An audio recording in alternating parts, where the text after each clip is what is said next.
Salam sejahtera untuk kita semua. Perkenalkan, nama saya Agnes Esmeralda, NIM 21181010110. Di sini saya akan mempresentasikan materi bab 8 yang berjudul Keprofesian Bidang Kekepala Sekolahan. Di sini saya akan menjelaskan 3 submateri, yaitu yang pertama, fungsi kepala sekolah, yang kedua, kepala sekolah sebagai pejabat formal, dan yang ketiga, kriteria kepala sekolah. Baiklah, di sini saya akan menjelaskan submateri yang pertama, yaitu fungsi kepala sekolah. Fungsi kepala sekolah ada 8. Yang pertama, kepala sekolah sebagai edukator. Sebagai edukator, kepala sekolah berfungsi menciptakan iklim sekolah yang kondusif, menasihati para warga sekolah, dan memberikan dorongan kepada guru dan tenaga pendidikan untuk berbuat serta melaksanakan metode pembelajaran yang menarik. Selain itu, sebagai edukator, kepala sekolah juga harus berupaya untuk meningkatkan kualitas guru dalam mengajar serta prestasi murid dalam belajar. 2. Kepala sekolah sebagai manajer. Sebagai manajer, kepala sekolah harus mampu menghadapi persoalan, memecahkan masalah, dan mengambil keputusan yang tepat. Selain itu, kepala sekolah juga harus mampu mendelegasikan tugasnya, mengalokasikan pekerjaannya, dan menentukan standar kualitas, serta memonitor hasil dan mengontrol biaya. 3. Kepala sekolah sebagai administrator. Sebagai administrator, tugas kepala sekolah erat kaitannya dengan aktivitas administrasi, yakni meliputi kegiatan pencatatan dan penyusunan serta pendokumenan seluruh program sekolah. 4. Kepala sekolah sebagai supervisor. Kepala sekolah dalam tugas kali ini berorientasi pada teknik individu, kelompok, dan kunjungan kelas. Untuk itu, sebagai supervisor, kepala sekolah mensupervisi berbagai tugas pokok yang dilakukan guru dan seluruh staf. Untuk itu, kepala sekolah harus mampu melakukan berbagai pengawasan dan pengendalian untuk meningkatkan kinerja guru dan tenaga pendidikan. Hal ini bertujuan agar kegiatan pendidikan di sekolah terarah pada tujuan yang diharapkan. 5. Kepala sekolah sebagai leader. Secara umum, kepala sekolah sebagai leader adalah upaya untuk mempengaruhi orang-orang untuk bekerja sama dalam mencapai tujuan dengan berorientasi pada tugas dan berorientasi pada hubungan. Namun secara khusus, kepala sekolah sebagai leader harus mampu memberikan petunjuk dan pengawasan, meningkatkan kemampuan guru, dan mendelegasikan tugas. 6. Kepala sekolah sebagai inovator. Dalam rangka memenuhi peran dan fungsinya sebagai inovator, kepala sekolah harus memiliki strategi yang tepat untuk menjalin hubungan yang harmonis dengan lingkungan, mencari gagasan baru, memberikan teladan kepada guru dan tenaga pendidikan, serta mengembangkan model-model pembelajaran yang inovatif. 7. Kepala sekolah sebagai motivator. Sebagai motivator, kepala sekolah harus memiliki strategi yang tepat untuk memotivasi bawahannya, yaitu guru dan staf. Motivasi ini dapat dilakukan melalui pengaturan lingkungan fisik, suasana kerja, disiplin, dorongan, dan penghargaan kepada guru atau staf yang berprestasi, serta penyediaan sumber belajar melalui pengembangan sentra belajar. 8. Kepala sekolah sebagai entrepreneur atau wirausaha. Sebagai administrator, kepala sekolah harus menjadi wirausaha. Istilah ini merujuk pada usaha dan sikap mental. Untuk menjadi seorang wirausaha, administrator sekolah harus memiliki rasa percaya diri, kepribadian yang mantap, optimis, bekerja keras, tekun, dan berani mengambil resiko sesuai dengan peluang yang ada, serta berpandangan terhadap masa depan. Baik, itulah tadi 8 fungsi dari kepala sekolah. Selanjutnya kita akan membahas submateri yang kedua, yaitu kepala sekolah sebagai pejabat formal. Baiklah, saya akan menjelaskan materi yang kedua, yaitu kepala sekolah sebagai pejabat formal. Peranan kepala sekolah sebagai pejabat formal dapat disimpulkan bahwa kepala sekolah diangkat dengan surat keputusan oleh atasan yang memiliki kewenangan dalam pengangkatan sesuai dengan prosedur dan ketentuan yang berlaku. Kepala sekolah memiliki tugas dan tanggung jawab yang jelas, serta hak-hak dan sanksi yang perlu dilaksanakan. Secara hierarki, kepala sekolah memiliki atasan langsung yang lebih tinggi, memiliki bawahan, dan mempunyai hak kenaikan jabatan. Baiklah, saya akan menjelaskan submateri yang ketiga, yaitu kriteria kepala sekolah.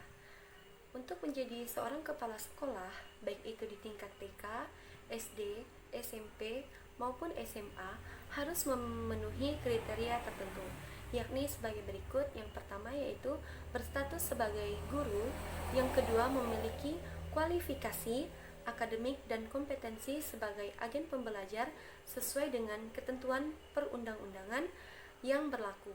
Yang ketiga, memiliki pengalaman mengajar. Yang keempat, memiliki kemampuan kepemimpinan dan wirausaha di bidang pendidikan. Baiklah, saya akan menjelaskan submateri yang keempat, yakni kompetensi kepala sekolah. Ada 36 kompetensi kepala sekolah. Di sini saya akan menjelaskan 20 kompetensi kepala sekolah. Yang pertama, kompetensi di bidang perencanaan. Dibagi menjadi 1. Menyusun profil sekolah. 2. Merumuskan visi, misi, tujuan, dan sasaran sekolah. Yang ketiga, merumuskan fungsi-fungsi sekolah yang diperlukan untuk mencapai setiap sasaran sekolah. Yang keempat, melaksanakan analisis atas kekuatan, kelemahan, peluang, dan ancaman terhadap setiap fungsi dan faktor-faktornya. 2. Kompetensi di bidang pengorganisasian. Yang pertama, mengorganisasikan kegiatan sekolah. Kedua, menyusun sistem administrasi sekolah. 3. Mengembangkan kebijakan operasional sekolah. 4. Menata unit-unit organisasi sekolah atas dasar fungsi. Kelima, menyusun mekanisme koordinasi antara unit-unit organisasi sekolah. 3. Kompetensi di bidang implementasi program. 1. Melaksanakan kegiatan yang telah direncanakan. 2. Memberikan pengarahan dan penugasan kepada staf atas dasar tugas dan fungsi tugas staf yang bersangkutan. Ketiga, memotivasi dan mengarahkan staf supaya bekerja secara bertanggung jawab sesuai dengan tugas dan fungsinya. Keempat, menyinkronkan ketatalaksanaan program. 4. Kompetensi di bidang pengendalian program. Yang pertama, merumuskan sistem pengendalian atau monitoring dan evaluasi sekolah. Kedua, merumuskan indikator-indikator sekolah yang efektif dan menyusun instrumen. Yang ketiga, melaksanakan teknik-teknik monitoring dan evaluasi. Yang keempat, sosialisasi dan pelaksanaan monitoring dan evaluasi. Yang kelima, merumuskan hasil analisis data monitoring dan evaluasi. 5. Kompetensi di bidang pelaporan. 1. Membuat laporan akuntabilitas kinerja sekolah. 2. Mempertanggungjawabkan hasil kerja sekolah kepada pemangku secara cepat, tepat, dan cekat berdasarkan hasil pertanggungjawaban. 4. Memperbaiki perencanaan sekolah untuk jangka pendek, menengah, dan panjang. 6. Kompetensi memimpin sekolah. 1. Memberikan keteladanan baik dalam sikap dan tindakan. Kedua, mengarahkan guru, staf, dan siswa. Ketiga, memiliki kekuatan dan kesan positif untuk mempengaruhi orang lain. Keempat, mengambil keputusan yang tepat. Kelima, dapat berkomunikasi dengan baik. 7. Kompetensi memberdayakan sumber daya manusia. 1. Menggali potensi-potensi sumber daya sekolah yang dapat dikembangkan. 2. Menentukan cara-cara memberdayakan sekolah. Ketiga, melaksanakan pemberdayaan sekolah. Dan keempat, menilai tingkat keberdayaan. 8. Kompetensi melakukan supervisi. Yang pertama, merumuskan arti, tujuan, dan teknik supervisi. Yang kedua, menyusun program supervisi pembelajaran. Yang ketiga, melaksanakan program supervisi. Yang keempat, membimbing guru, staf, dan siswa.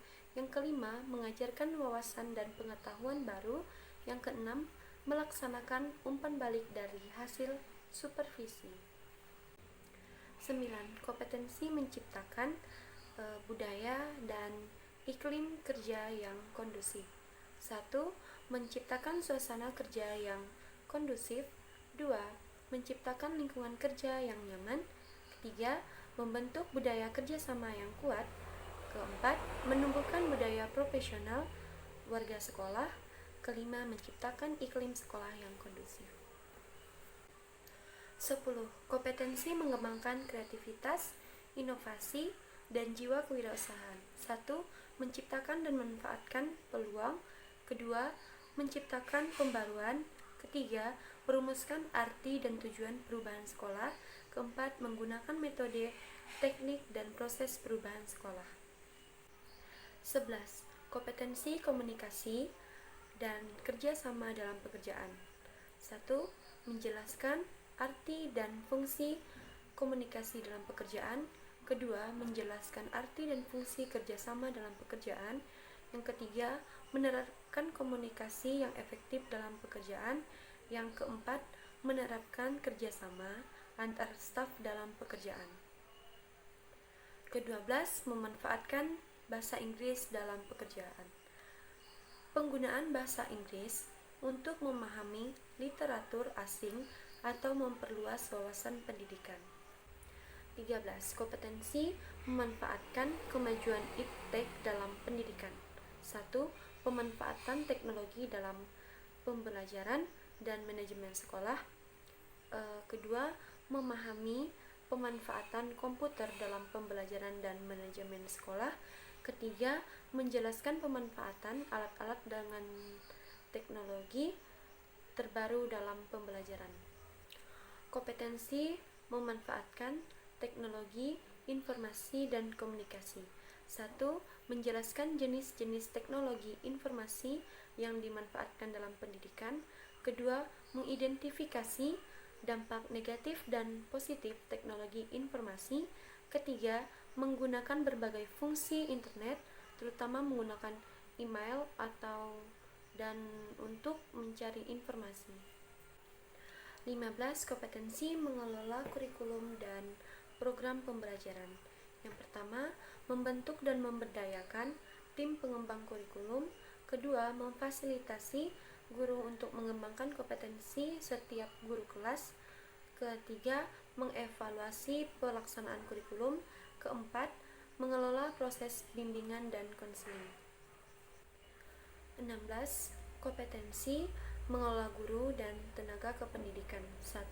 Menginventarisasi karakteristik tenaga kependidikan yang efektif. Kedua, memfasilitasi pengembangan profesionalisme tenaga kependidikan. Ketiga, memanfaatkan dan memelihara tenaga kependidikan. Yang keempat, menilai kinerja guru dan tenaga kependidikan. 17. Kompetensi mengelola kesiswaan. 1. Mengelola penerimaan siswa baru. Kedua, mengelola perkembangan bakat, minat, kreativitas, dan kemampuan siswa. Ketiga, mengelola bimbingan dan konseling yang sistematis. Keempat, melatih disiplin dan menyusun tata tertib. Kelima, mengupayakan kesiapan belajar siswa. Keenam, mengelola sistem pelaporan perkembangan siswa. 18. Kompetensi mengelola keuangan. 1. Menyiapkan anggaran pendapatan dan belanja sekolah yang berorientasi pada program pengembangan sekolah secara transparan.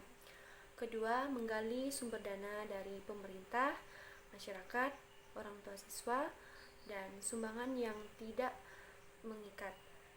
Ketiga, mengelola akuntansi keuangan sekolah. Keempat, melaksanakan sistem pelaporan penggunaan keuangan. 19. Kompetensi mengelola sarana dan prasarana. 1. Mengupayakan ketersediaan dan kesiapan sarana dan prasarana sekolah. Kedua, menentukan spesifikasi sarana dan prasarana. Ketiga, merencanakan kebutuhan sarana dan prasarana sekolah.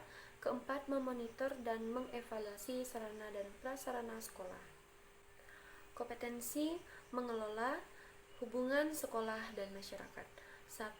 Membina hubungan yang baik dan harmonis dengan orang tua siswa. Kedua, mempromosikan sekolah. Ketiga, membina kerjasama dengan pemerintah dan lembaga-lembaga masyarakat. Jadi, baiklah, sekian presentasi dari saya. Saya mohon maaf jika ada salah kata. Kemudian kompetensi dari nomor 21 hingga nomor 36 akan dilanjutkan di video teman saya yang bernama Nur Citra Aprilia. Sekian dan terima kasih.